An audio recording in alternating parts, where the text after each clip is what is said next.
But उद्याचं budget म्हणजे खूप जास्त मिस्टिरियस किंवा ट्रेंड सेट करणारं नव्हतं किंवा अग्रेसिव्ह तुम्हाला हॉट टॉपिक्स फॉर ट्रेडिंग देणारं नव्हतं.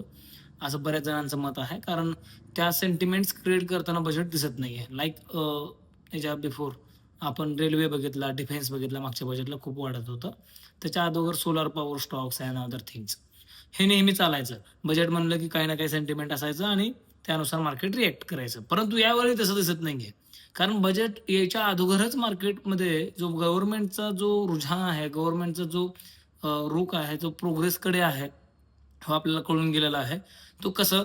तर सुरुवातीला मागच्या बजेटपासून ज्या ॲक्टिव्हिटीज होत आहेत, की रेफो रेट्स आहेत, ॲज वेल ॲज इन्कम टॅक्स आहे, त्याच्यामध्ये सूट दिली जाते, फेव्हरेबल कंडिशन्स आहेत फॉर कन्झम्पशन.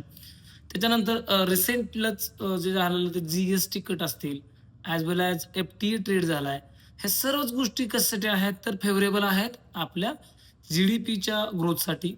जी की तुम्ही रिसेंट जो 29 तारखेचा आपला डेटा होता, त्यामध्ये हे तुम्ही पाहिलं असेल, की आपले जे हाउसहोल्ड इन्व्हेस्टर्स आहेत, इकॉनॉमिक डेटा होता.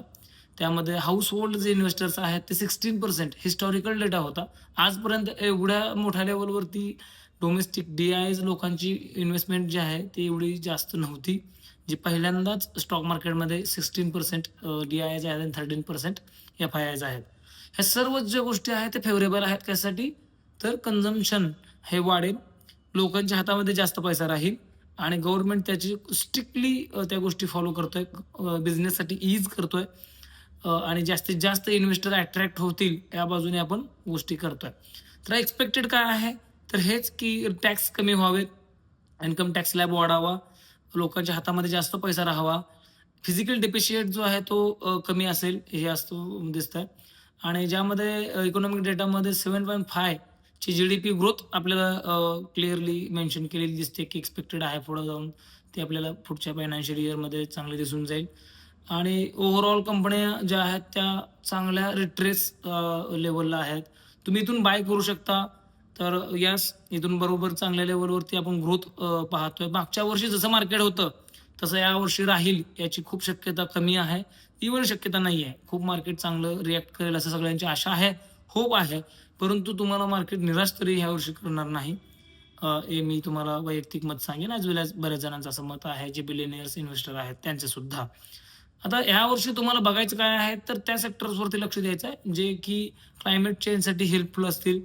आय-टी सेक्टर्स आहेत, त्याच्यामध्ये सेमीकंडक्टर आहे, डेटा स्टोरेज आहे, अदर जे क्लाउड डेटाबेस असतील, या बिझनेसेसमध्ये फरक पडेल.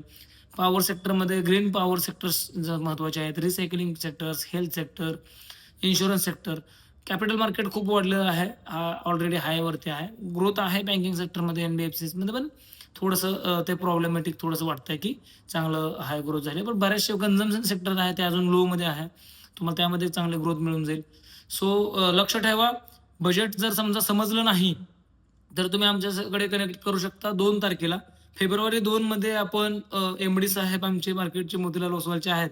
ते स्वतः आणि चंदन टपाडिया सर हे आपल्या दोघं जण मार्गदर्शन करतील. बजेटमध्ये कसे बदल झालेले आहेत, त्यावरून आपली कशी इन्व्हेस्टमेंट असायला हवी, यावरती आपण चर्चा सविस्तर करणार आहोत 2 तारखेला फेब्रुवारी 4 वाजता. जर लिंक हवी असेल तर कमेंट करा. नंबर मी तुम्हाला लिंक सेंड करून देतो.